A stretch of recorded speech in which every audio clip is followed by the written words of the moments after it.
యూరోప్‌లో అంటే దాదాపు 19థ్ సెంచరీ చివరి దాకా యూరోప్‌లో అనార్కిజం అనేటువంటి ఒక బలమైన వాదన ఉంది. అంటే దాన్ని తెలుగులో మనం అరాచకవాదం అని అనువదిస్తాము.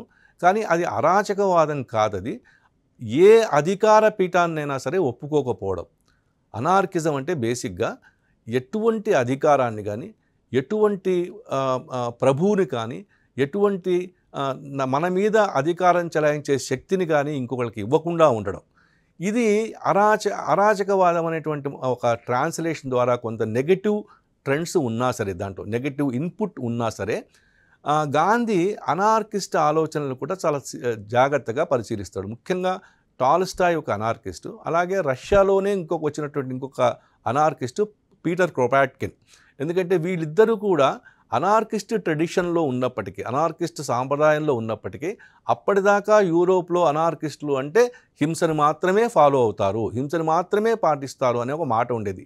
అయితే గాంధీ ఈ ఇద్దరి తరువాత అనార్కిస్ట్ ట్రెడిషన్లో కూడా మనకు హింస లేనటువంటి పద్ధతి ఒకటి ఉంది. అంటే మనం అన్ని రకాల అధికారాలను ప్రశ్నిస్తూనే, అన్ని రకాల అధికార కేంద్రాలను ప్రశ్నిస్తూనే, అన్ని రకాల రాజరికాలను ప్రశ్నిస్తూనే మనము ఆ ప్రశ్నని అహింసాయుతంగా చేయవచ్చు, దానికి ఆయుధం అక్కర్లేదు అనేటువంటి మాట గాంధీ తీసుకుంటాడు.